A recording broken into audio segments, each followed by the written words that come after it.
So we completed the notebook for loading drilling data, and now we are in a new notebook where I'm going to be showing how to load meshes, solids, build grids, perform flagging, and some more on visualization.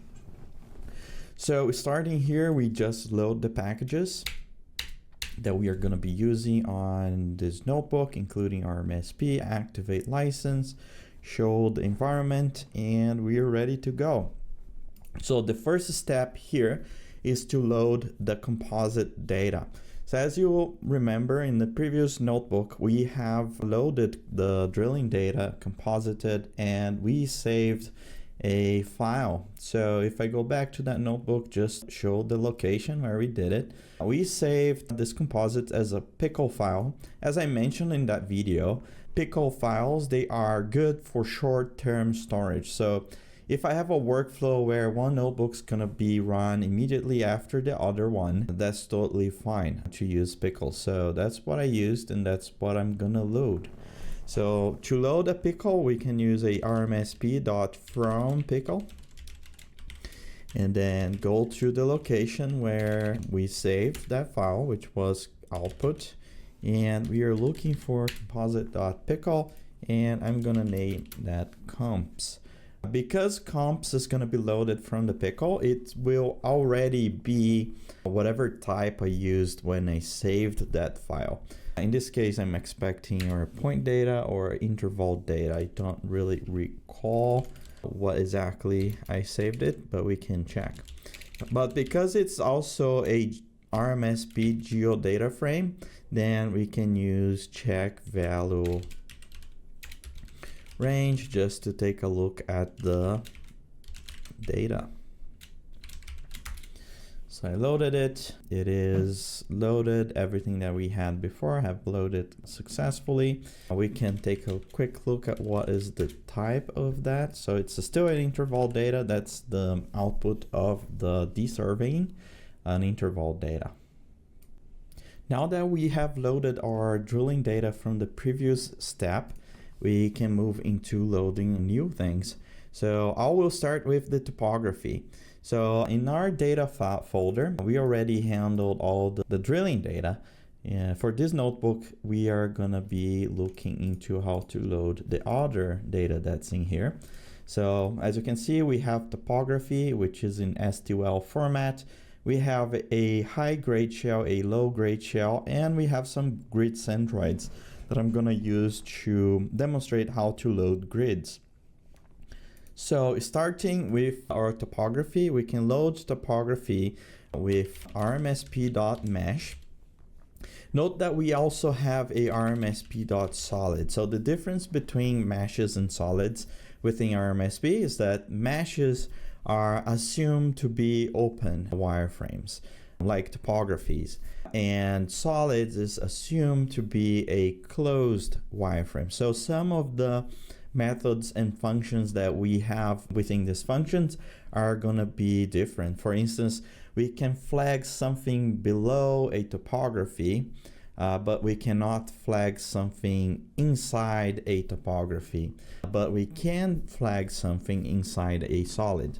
So this is one of the differences. So to load the mesh, we're gonna do rmsp.mesh, and then we can start typing from and press tab. With this, we can see many formats that RMSP can read for meshes. In our case, we are gonna be loading from STL file format, so that's what I'm gonna call. Our mesh is in our data folder, and we are looking for the topo. So, and then I can just print topo on the output of this cell and run the cell. So the summary that's shown to us as I print topo within the output is the number of vertices on that wireframe and the number of triangles. One thing that we can do with topography and solids is to validate the mesh and get some more information. So to validate, I recommend using topo.extended validate, and we don't need to specify any arguments. There are a few options if you want to check but usually just the extended validate will give us enough information. So if I run this cell, it's gonna tell me some of the things that I already know, but also it tells me how many open edges. In case of a topography, we do expect that this is not gonna be closed. That's expected. If it was a solid, we would expect it to be closed. Since this is just a topography, another information that we have here is the surface area. So it just gives us more information about that triangulation. It tells us if there are any issues like degenerate triangles, duplicated vertices, all sorts of problems that might arise. So this seems pretty clean, so that's good. The other thing we can always, and you should always do actually, is to visualize any solid or wireframe that you load into a software. So to visualize, we can do topo.view3d. Remember that I mentioned that every spatial object within RMSP have this view 3D option that allows us to quickly generate a interactive 3D viewer for checking our data. So if I go to label equals topography, I always like to give a name to what I'm visualizing. Is good practice. So now we can take a look at the topography wireframe, and this is how it looks like. It looks okay. So we can move forward. Let's move into loading our solids. So we have a high grade shell and a low grade shell. So let's load each one individually, and then we can take a look in 3D. So in order to load, let's start with the high grade shell, which I'm gonna call high shell. rmsb.solid.from_STL, as we saw already, and then data, and we are looking for the high shell. So this line is gonna load the shell.